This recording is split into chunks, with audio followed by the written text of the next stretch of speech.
Good morning, students. Now we are going to see our next topic. It is the Bohr's atomic model. We have earlierly seen the atomic model described by different scientists. For example, Rutherford's atomic model or Thomson's atomic model.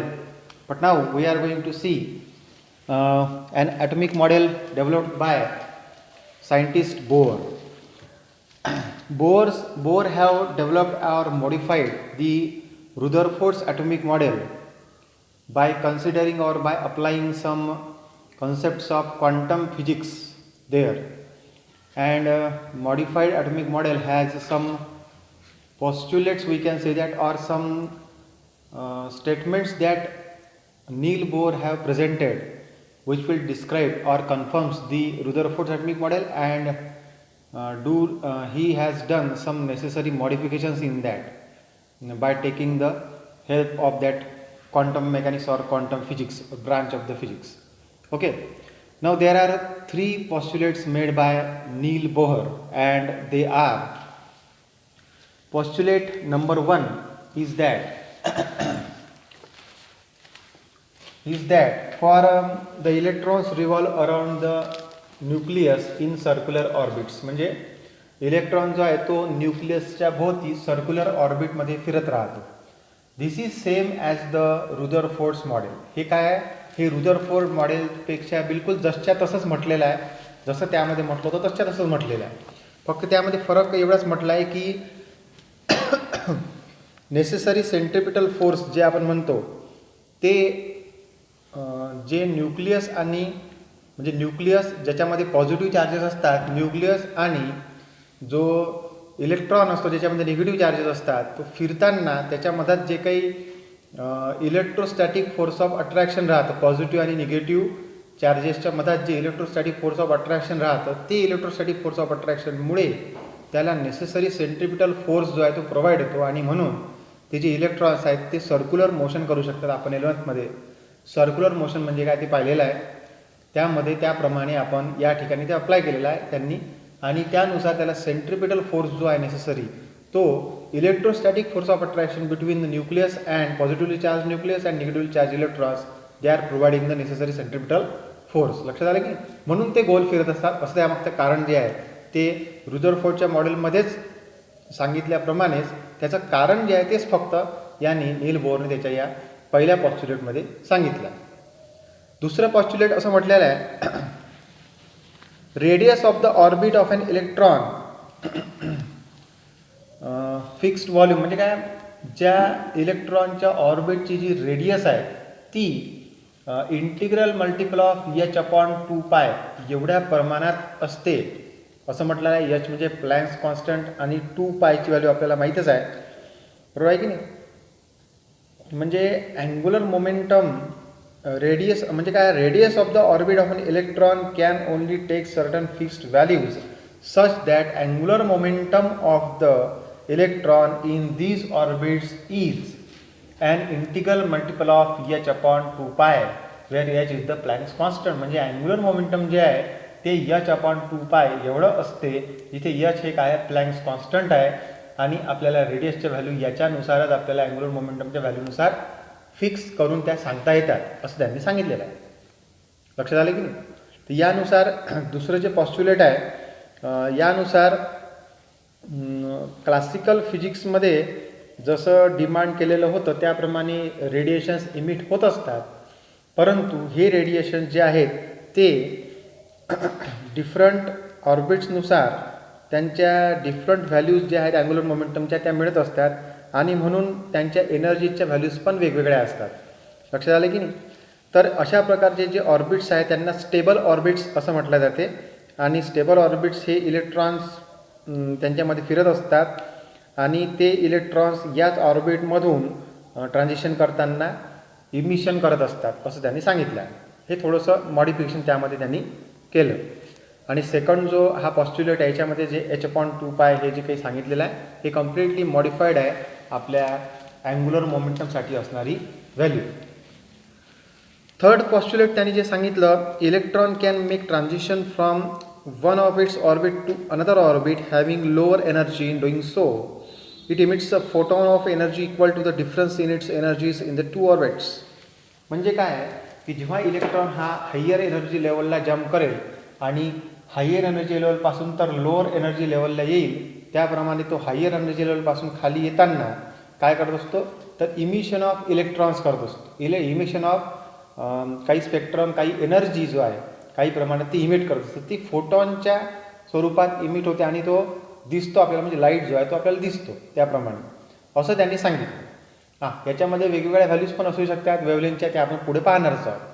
फक्त लक्षात ठेवायचं आपल्याला की जेवढी energy त्यांनी upper energy लेवलला jump करताना consider केली होती किंवा घेतली होती, त्यांनी ॲब्सॉर्ब केली होती, तेवढी एनर्जी तो खालच्या एनर्जी लेवलला जम्प करताना बाहेर टाकेल. आणि ते in the form of photon असेल, तो एनर्जीचा जो डिफरन्स आहे तेवढ्या प्रमाणात एनर्जी बाहेर टाकल्या जाईल, असं तिसऱ्या पॉस्ट्युलेटमध्ये बोहरच्या सांगितलेलं आहे. लक्षात आलं.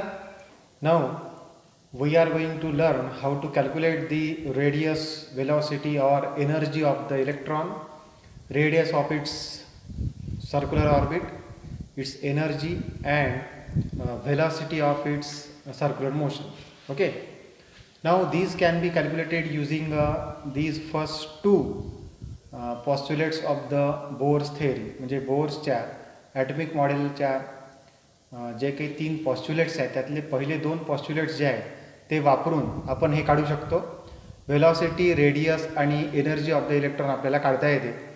त्याकरिता आपल्याला एक फिरणारा इलेक्ट्रॉन कन्सिडर करायचा आहे ज्याचं मास me आहे. E suffix for electron, Vn, n for that number of nth orbit and v is it's velocity, r is the radius, n for the number of orbit n, म्हणजे nth number of ऑर्बिटसाठी त्याची असणारी radius rn आहे, velocity vn आहे आणि मास me आहे. असा एखादा electron जर आपण विचारात घेतला तर त्याच्या रेडियस आणि वेलॉसिटीसाठी आपल्याला काय करता येईल बघा.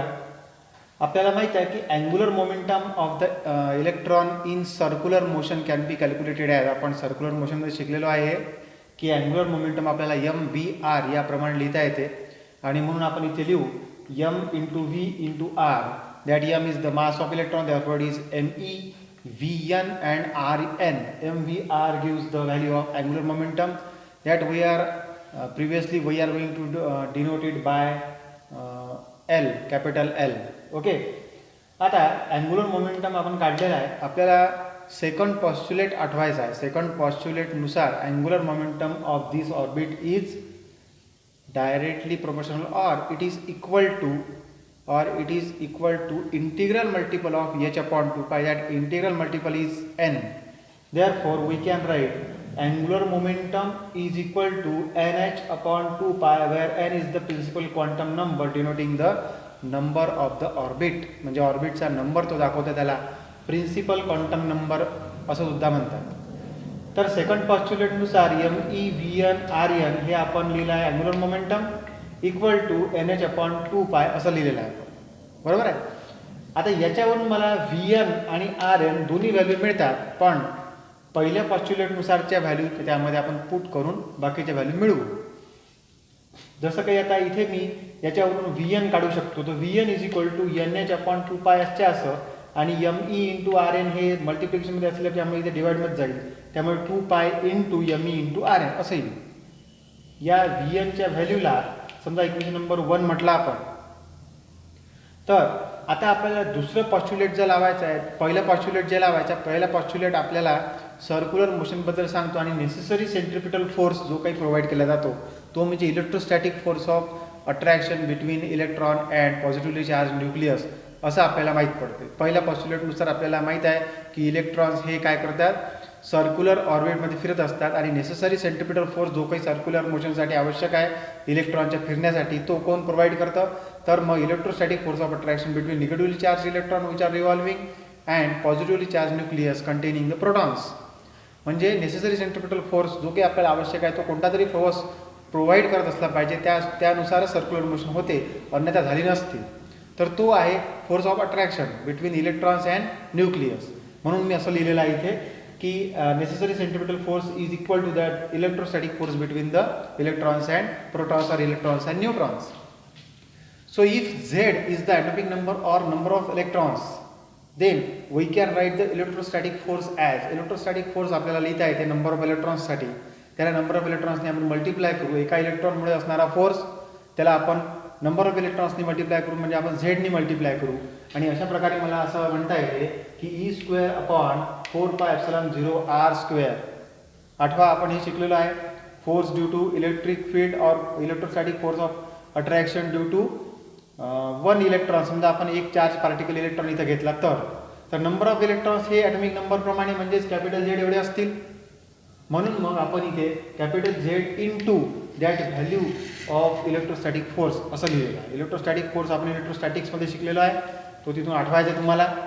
आणि अशा प्रकारे मला मिळते मग Z into E² upon 4πε0r² where is the charge of electron, charge of that charge particle. epsilon 0 is the permeability of free space. Here it is the vacuum permeability of the vacuum. म्हणजे vacuum मधून किती प्रमाणात electrostatic force act होऊ शकेल त्याची एक permission म्हणू आपण त्याला, किंवा त्याला परमिएबिलिटी म्हणू.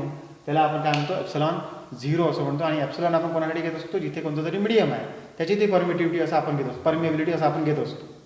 बरोबर आहे की नाही. इलेक्ट्रोस्टॅटिक्समध्ये आपण सगळं शिकलेलो आहे. म्हणून मी इलेक्ट्रोस्टॅटिक फोर्सच्या जागेवर हे लिहू शकतो.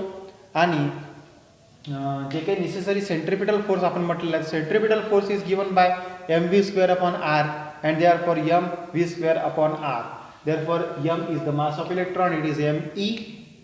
v² it is the velocity of that nth orbit, therefore vn², and radius of the nth orbit upon that is rn असं आपण लिहू शकतो. म्हणजे आता लिहिला आपण centripetal force mv² upon r, जो फॉर्म्युला आपण सर्क्युलर मोशनमध्ये शिकलेला आहे. आणि इलेक्ट्रोस्टॅटिक फोर्स जो आपण इलेक्ट्रोस्टॅटिक्समध्ये शिकलेलो आहे तो आपण इथे लिहिला, तो आठवायचा तुम्हाला. आणि नंबर ऑफ इलेक्ट्रॉन्सने त्याला मल्टिप्लाय केलं की या इलेक्ट्रॉनसाठी असणारा नंबर ऑफ इलेक्ट्रॉन्सने मल्टिप्लाय केल्यावर एवढ्या पटीत तो फोर्स त्या सेंट्रल न्यूक्लियसवर ॲक्ट होईल असं आपण म्हणू शकतो. म्हणून इथे मल्टिप्लाय केल्या नंबर ऑफ इलेक्ट्रॉन्सनी. आणि नंबर ऑफ इलेक्ट्रॉन्स म्हणजेच काय असतात, झेड म्हणजे ॲटॉमिक नंबर असते. बरोबर आहे की नाही. तर हे कसं लिहिलेलं आहे तुमच्या लक्षात आलं असेल. लक्षात आलं तुमच्या कसं लिहिलं आहे हे. आता यावरून मला इक्वेशन नंबर 1 मध्ये आपण आता इक्वेशन नंबर 1 मध्ये जी Vn ची व्हॅल्यू काढलेली आहे ती जर आपण इथे वापरतो म्हटलं या Vn च्या जागेवर, Vn ची व्हॅल्यू इथे वापरून त्याचा आपण स्क्वेअर करतो म्हटलं तर आपल्याला काय मिळेल बघा. Vn तिथून निघून जाईल आणि me अच्छे असं लिहिलं मी अपॉन Rn अच्छे असं लिहिलं. आणि ही जी काही व्हॅल्यू मी पूर्ण लिहिलेली आहे ही पूर्ण Vn ची व्हॅल्यू इक्वेशन नंबर 1 मध्ये जी आपल्याला मिळाली ती आहे, त्याचा स्क्वेअर केला m² h² अपॉन 2² म्हणजे 4π² me² rn². बघा n² h² upon 4π² me² rn². बाकी काही नवीन केलेलं नाही आहे इथं, सोपं आहे एकदम. इक्वल टू हे अच्छा असं इथं लिहिलेलं आहे. दोन्हीकडे सारख्या असणाऱ्या टर्म्स आपण जर कॅन्सल करतो म्हटलं तर आपल्याला असं मिळेल की इथे me खाली स्क्वेअर आहे आणि वर me, त्यामुळे एक me इथून कॅन्सल होऊन जाईल. त्यानंतर इथे rn आला, परत rn² आला. आपण याला कंबाईन सध्या नाही करूया कारण की इथे कॅन्सल होत आहे. बघा इकडे पण rn² आहे, इकडे पण rn² आहे, कॅन्सल होईल. इकडे 4 आहे, इकडे 4 आहे, कॅन्सल होईल. इथे π² आहे, इथे π आहे, यातला एक π कॅन्सल होईल. येथे me² आहे, वर me आहे, त्यातला एक me कॅन्सल होईल. इथे rn² आहे आणि इथे rn² आहे, तो कॅन्सल होईल. म्हणजे या ठिकाणी बऱ्याचशा टर्म्स या दोन्हीकडे कॅन्सल होत जातात आणि त्यानुसार आपल्याला थोडं संक्षिप्त रूपात आपल्याला रेडियसची व्हॅल्यू मिळू शकते. Vn ची व्हॅल्यू टाकली तर रेडियसची मिळते आणि रेडियसची व्हॅल्यू टाकली तर Vn ची मिळते. पुढे आपण ते ऑब्टेन करणार आहे. मग आपल्याला इथे काय राहिलं आहे, m² h² अच्छा असं अपॉन Rn इंटू यातला उरलेला एक पाय राहिलेला आहे, त्यानंतर me एक राहिलेला आहे इथे उरलेला, बाकी सगळं कॅन्सल झालेलं आहे. इक्वल टू इथे राहिला आहे ZE² अपॉन मध्ये फक्त एप्सिलॉन 0 राहिला, बाकी सगळं काही कॅन्सल झालेलं आहे. बरोबर आहे. इक्वेशन नंबर 2 म्हणायचं आहे. इक्वेशन नंबर 2 कसा लक्षात आलं तुमच्या. काय केलं आपण पॉस्ट्युलेट नंबर 1 वापरला आणि त्यानुसार फक्त necessary centripetal force is provided by the force of electrostatic force of attraction between that electrons and positively charge nucleus असं आपण म्हटलं. ते आपण इथे लिहिलं फक्त. त्यानुसार आपण Vn ची व्हॅल्यू जी आपली इक्वेशन नंबर 1 नुसार होती ती आपण इथे लिहिली. त्यानुसार ते कॅन्सल करत उरलेल्या गोष्टी आपण इथे लिहिल्या. आता इक्वेशन नंबर 2 जे आहे त्यातला फक्त आपण Rn जो आहे तो इथे राहू दिला, किंवा आपण एक काम करूया, आर एन इक्वल टू आपल्याला लिहायचं तर आर एन तिकडे घेऊन जाऊ आणि या दोन्ही गोष्टी इकडे आणू. आर एन जर तिकडे नेला तर तो न्यूमरेटरमध्ये जाईल, इथला झेड ई स्क्वेअर जर इकडे आणला तर तो डिनॉमिनेटरमध्ये जाईल, आणि ॲप्सिलॉन 0 डिनॉमिनेटरमध्ये आहे तर तो न्यूमरेटरमध्ये जाईल. म्हणून आपल्याला आर एन जर इथे लिहितो म्हटलं इथे काय मिळेल, ॲप्सिलॉन 0 वर गेला म्हणजे n square S square into epsilon 0 इथे लिहिलेलं आहे मी. त्यानंतर खाली आर एन इकडे गेल्यामुळं पाय एम ई एवढं राहिलं फक्त, आणि झेड ई स्क्वेअर इकडला डिनॉमिनेटरमध्ये येईल त्यामुळं pi M E into Z E square एवढं राहिलं. पूर्ण मॅथमॅटिकल आहे, पूर्णपणे तुमच्या इझिली लक्षात येईल ते. हे लक्षात आलं तुमच्या, मग कसं आलं तर बरोबर आहे की नाही.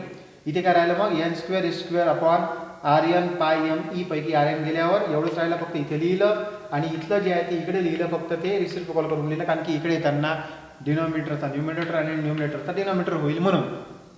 यानुसार आपल्याला ही व्हॅल्यू मिळाली. याला म्हणायचं आपल्याला आर एनची व्हॅल्यू म्हणजे radius of the nth orbit is given by n square principal quantum नंबरचा square H square epsilon 0 upon pi M e Z E square. आपल्याला आर एन ची व्हॅल्यू पाठ करायची आहे, ती बॉक्समध्ये लिहिलेली आहे मी, ती आपल्याला पाठ करायची आहे, प्रॉब्लेम्समध्ये आपल्याला ती वापरायची आहे. लक्षात आलं की नाही. तर आता आपल्याला इथं असं दिसते की राईट साईडला एच जो आहे एच स्क्वेअर, एच म्हणजे प्लँक्स कॉन्स्टंटचा स्क्वेअर आहे, तो कॉन्स्टंट आहे. ॲप्सिलॉन 0 ही परमिएबिलिटी ऑफ व्हॅक्यूम असते, तिची पण व्हॅल्यू कॉन्स्टंट असते. पायची व्हॅल्यू कॉन्स्टंट आहे. एम ई म्हणजे मास ऑफ द इलेक्ट्रॉन आहे, त्याची व्हॅल्यू पण कॉन्स्टंट असेल, आणि मास ऑफ द इलेक्ट्रॉन हे फिक्स व्हॅल्यू आहे. आता एम ई हे मास कॉन्स्टंट, झेड म्हणजे आपला ॲटॉमिक नंबर, तो आपल्याला दिलेल्या कोणत्याही ॲटमसाठी काय असेल सेम असेल, म्हणजे नंबर ऑफ इलेक्ट्रॉन्स तिथे आहे ते सेम राहतील, आणि ई म्हणजे चार्ज आहे तो, बरोबर आहे की 10⁻⁻19 कुलमचा जो चार्ज आहे तो. म्हणजे आपल्याला हे सगळ्या व्हॅल्यू जे आहे ते कॉन्स्टंट दिसतात.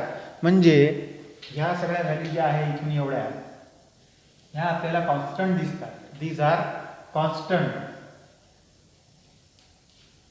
Therefore, we can write Rn is equal to some constant into n square. Equal to आणि कॉन्स्टंट जर आपण प्रोपोर्शनॅलिटी मध्ये कन्वर्ट केलं तर चालते, आणि म्हणून Rn is directly proportional to n square. हे आपल्याला लक्षात ठेवायचं आहे. आणि जर आपल्याला शो दॅट म्हटलं की according to Bohr's theory radius of the Bohr orbit is directly proportional to square of the principal quantum number, असं आपल्याला शो दॅट विचारू शकते. तर इथपर्यंत आपल्याला ते लिहायचं आहे. यामध्ये खाली फक्त एक ओळ लिहायची आहे की these are the constants and therefore we can write Rn directly proportional to n square. लक्षात आलं की. म्हणजे आता आपल्याजवळ या ठिकाणी Rn जो आहे तो n स्क्वेअरला डायरेक्टली प्रोपोर्शनल असताना दिसून येतो. What is mean by directly proportional? It indicates that as the principal quantum number increases its radius also increases. त्याच्या स्क्वेअरनुसार रेडियस इन्क्रीज होते, हे आपल्याला इथं दिसते. आणि आपल्याला माहिती आहे principal quantum number shows the number of the orbit. म्हणजे पहिल्या ऑर्बिटसाठी रेडियस कमी असेल, दुसऱ्या ऑर्बिटसाठी त्याच्या स्क्वेअरच्या पटीत ती वाढत जाईल. समजलं की नाही.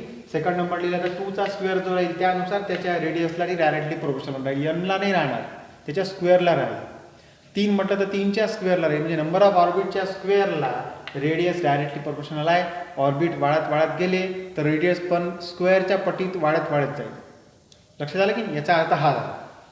तर हे आपल्याला लक्षात ठेवायचं आहे. शो दॅट असं जर विचारलं radius of the Bohr's orbit is directly proportional to the square of the principal quantum number, तर इथपर्यंत लिहायचं आहे. किंवा derive the expression for radius of the Bohr's orbit असं जर म्हटलं तर इक्वेशन नंबर 3 पर्यंत लिहायचं आहे. लक्षात आलं तुमच्या. तर इथे आपण मिळवली Rn ची व्हॅल्यू. आता आपल्याला Vn किंवा व्हेलॉसिटीची व्हॅल्यू मिळवायची आहे. तर फ्रॉम इक्वेशन नंबर 1, आता हा इक्वेशन नंबर 1 आहे आपला. इथे आपल्याला Vn ची व्हॅल्यू जशी याच्यावरून मिळाली तशीच आपल्याला याच्यावरूनच Rn ची पण व्हॅल्यू मिळू शकते.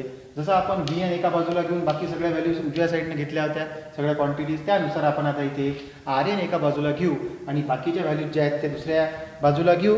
तर मला असं मिळते Rn जर इथे घेतला मी इक्वल टू NH ME आणि Vn हे डिनॉमिनेटरमध्ये जाईल अपॉन 2πme इंटू Vn. म्हणून मला मिळालं Rn is equal to NH upon 2πme Vn. Equation number 1 नुसार कसं आलेलं आहे ते लक्षात आलं तुमच्या. काहीच प्रॉब्लेम नाही. आता हेच आहेच आपण परत जसं आपण या ठिकाणी याची व्हॅल्यू टाकून आपण इक्वेशन नंबर 2 मिळवला होता त्यामध्ये जर आपण आता इथे टाकता आलं असतं, पण इथल्यापेक्षा इथे टाकणं जर आपलं सोपं जातं, कारण की कॅन्सल झाल्यानंतर थोडंसं शॉर्ट इक्वेशन मला इथं मिळालेलं आहे. म्हणून आपण इक्वेशन नंबर 2 मध्ये पुन्हा आर एनची ही जी व्हॅल्यू आहे एवढी जर आपण टाकली या आर एनच्या जागेवर, तर आपल्याला काय मिळते, आर एन तिथून चाललं जाईल आणि फक्त इथे पण काय राहील, व्ही एन राहील आणि व्ही एनची व्हॅल्यू आपल्याला मिळू शकते. मग आपण इक्वेशन नंबर 2 मध्ये N square H square pi M E upon अच्छे असं लिहिलं, N square H square upon pi M E अच्छे असं लिहिलं. आता आर एन जो न्यूमरेटर डिनॉमिनेटरमध्ये आहे त्यातला हा न्यूमरेटर डिनॉमिनेटरमध्ये लिहावा लागेल, म्हणजे एन एच खाली लिहावा लागेल, तो लिहिला. आणि 2 pi M E into V N हे त्याच्या अपॉनमध्ये जाईल, म्हणजे ते न्यूमरेटरमध्ये जाईल. म्हणून एन स्क्वेअर एच स्क्वेअरच्या मल्टिप्लिकेशनमध्ये आपल्याला 2 pi M E into V N लिहावं लागेल. 2 pi M E into V N हे कसं लिहिलं लक्षात आलं तुमच्या? राईट साईड जसच्या तशी लिहिलेली आहे, काहीच फरक केलेला नाही, बरोबर आहे. आता आपल्याला इथे काय काय कॅन्सल होताना दिसून येते, तर एन स्क्वेअर एच स्क्वेअर मधला एक एन आणि एक आणि एक एच इथे कॅन्सल होताना दिसून येतो. पाय इथे कॅन्सल होतो, एम ई वर आणि खाली आहे ते पण कॅन्सल होतं. म्हणजे लेफ्ट साईडला फक्त काय राहिलेलं आहे, तर ट्वाईस व्ही एन राहिलेलं आहे, बाकी काही राहिलेलं नाही. राईट साईडला काय राहिलेलं आहे, जे होतं ते Z E square upon epsilon 0 जसच्या तसं आहे. यानुसार मला व्ही एनची व्हॅल्यू लिहिता आहे ते 2 आपल्याला न्यूमरेटरमधला व्ही एन सोबत मल्टिप्लिकेशनमध्ये आहे, तो इकडे जर नेला तर डिनॉमिनेटरमध्ये जाईल तो, आणि म्हणून मला मिळते V N is equal to Z E square upon 2 epsilon 0. आता यातला उरलेला एन आणि एच जो आहे तो पण इकडे डिनॉमिनेटरमध्ये जाईल, म्हणून 2 एप्सिलॉन 0 एन एच किंवा एच एन. ही पण व्हॅल्यू आपल्याला पाठ करायची आहे, व्हेलॉसिटीची आपल्याला प्रॉब्लेम्समध्ये ती वापरायची आहे. Velocity of the electron circulating in Bohr's orbit ही त्याची व्हॅल्यू झाली. तर V N is equal to Z E square upon 2 epsilon 0 H n ही व्हॅल्यू पाठ करायची आहे. याच्यामध्ये आपल्याला असं दिसते की व्हेलॉसिटी जी आहे ती एनला इन्व्हर्सली प्रोपोर्शनल आहे, बाकी सगळ्या व्हॅल्यूज कॉन्स्टंट्स आहेत. हे पण जर विचारलं तर इथपर्यंत लिहायचं की velocity of nth orbit is inversely proportional to the principal quantum number or number of the orbit असं जर म्हटलं तर आपण हे लिहू शकतो. म्हणजे इथे आपल्याला असं दिसते की एनची जी व्हॅल्यू आहे त्यानुसार व्ही एनची व्हॅल्यू एन वाढला तर कमी होत जाईल, एन कमी झाला तर वाढत जाईल. इथे काय होतं, रेडियस कधी होती वाढत, जर एन वाढला तर रेडियस वाढत होती, जर एन कमी झाला तर रेडियस कमी होत होती, बरोबर आहे की. म्हणजे न्यूक्लियस नंतरचं पहिलं ऑर्बिट त्याची रेडियस कमी, दुसरं ऑर्बिट यांची व्हॅल्यू वाढली त्याची रेडियस जास्त, तिसरं ऑर्बिट यांची व्हॅल्यू वाढली त्याची रेडियस सर्वात त्याच्यामध्ये जास्त आहे की नाही, असं इथे आपल्याला मिळतं. इथे तेच काय मिळतं, मला इन्व्हर्सली प्रोपोर्शनल मिळतं. आता आपल्याजवळ 2 इक्वेशन आहे. एक इक्वेशन नंबर 3 आहे ज्याच्यामध्ये मला आर एनची व्हॅल्यू मिळाली, आणि एक हे इक्वेशन आहे ज्याच्यामध्ये मला व्ही एनची व्हॅल्यू मिळाली. दोन्ही व्हॅल्यू आपल्याला मिळालेल्या आहे. आपण यानंतर हे पाहिल्यानंतर एनर्जीची व्हॅल्यू सुद्धा काढणार. आता हायड्रोजन ॲटमसाठी जर आपण ह्या इक्वेशन्सला वापरलं तर मला असं दिसते की याच्यामध्ये असणारा झेड जो आहे तो म्हणजे ॲटॉमिक नंबर आहे, आणि हायड्रोजनचा ॲटॉमिक नंबर हा 1 आहे, म्हणजे एकच इलेक्ट्रॉन त्यामध्ये असतो. आणि म्हणून हायड्रोजनसाठी झेडची व्हॅल्यू 1 जर मी इथे लिहिली तर मला काय मिळते, तर V N is equal to E square upon 2 epsilon 0 H N असं मिळते. काहीच प्रॉब्लेम नाही. याच्यामध्ये आता सगळ्या व्हॅल्यू कॉन्स्टंट्स आहेत. मी एच एप्सिलॉन 0 एम आणि ई बघा. आता आपण इक्वेशन नंबर 3 नुसार पहिले काढून घेऊ. तर इक्वेशन नंबर 3 मध्ये मला असं दिसते की रेडियस जर मला काढायची असेल त्या बोर ऑर्बिटची, अशा प्रकारे जर व्हेलॉसिटी सुद्धा काढता येते, पण आपण पहिले रेडियस काढून घेऊ, कारण त्याच्या पटीत आपल्याला बाकीच्या रेडियस जे आहेत ते काढायचे आहेत यानंतर. तर मी झेड इक्वल टू 1 जर टाकलं इथे, तर हे खालचा झेड निघून जाईल 1 जो आहे तो, आणि याच्यामध्ये N H epsilon 0 M E आणि ई, म्हणजे एन हा प्रिन्सिपल क्वांटम नंबर तो सोडून द्या, तो आपण ज्या ऑर्बिटसाठी घेणार त्याची व्हॅल्यू तिथे टाकत जाणार. पहिल्या ऑर्बिटसाठी यांची व्हॅल्यू 1 लिहिणार, दुसऱ्यासाठी यांची व्हॅल्यू 2 लिहिणार. त्याला सोडून बाकीच्या सगळ्या कॉन्स्टंट व्हॅल्यू आहेत. एन न लिहिता झेडची व्हॅल्यू 1 जर झाली तर एच एप्सिलॉन 0 एम आणि ई या सगळ्या कॉन्स्टंट व्हॅल्यूज आपल्याला इलेक्ट्रॉनसाठी माहीत आहे. म्हणजे इलेक्ट्रॉनचा मास, इलेक्ट्रॉनचा चार्ज माहीत आहे, परमिएबिलिटी माहीत आहे व्हॅक्यूमची, आणि एच म्हणजे प्लॅंक्स कॉन्स्टंट माहीत आहे. या सगळ्या व्हॅल्यू जर आपण टाकल्या तर इक्वेशन नंबर 3 मध्ये पायची पण व्हॅल्यू आपण टाकली, तर एन स्क्वेअर जर आपण लिहिलं तर मला या ठिकाणी आर एनची व्हॅल्यू काय मिळते, तर फॉर फर्स्ट ऑर्बिट एनच्या जागेवर 1 जर मी लिहिलं झेड पण 1 झाला, एन स्क्वेअर पण 1 स्क्वेअर म्हणजे 1 झाला. या पाचही कॉन्स्टंटच्या व्हॅल्यू जर मी बरोबर लिहिल्या, इथे मास आणि चार्ज इलेक्ट्रॉनचा जर लिहिला, तर मला आर एनची व्हॅल्यू मिळते आणि ती म्हणजे r n is equal to r n म्हणजे 1 स्क्वेअर जर म्हटलं तर पहिल्या ऑर्बिटसाठी for N is equal to 1, R1 इज इक्वल टू 0.053 नॅनोमीटर. नॅनोमीटरमध्ये जर याची व्हॅल्यू काढायची राहिली तर मला मिळते 0.053 सगळ्या कॉन्स्टंटच्या व्हॅल्यू टाकल्यावर. म्हणजेच पहिल्या ऑर्बिटची रेडियस किती आहे 0.053 नॅनोमीटर. म्हणजे बोर्सच्या पॉस्ट्युलेटनुसार आपल्याला रेडियस आणि व्हेलॉसिटी जी आहे इलेक्ट्रॉनच्या फिरण्याची ती काढता आली. आणि आता आपण पर्टिक्युलरली नंबर ऑफ द ऑर्बिट्ससाठी पण रेडियस काढू शकतो. जसं आपण इथे काढलं की for N is equal to 1 ही व्हॅल्यू आहे.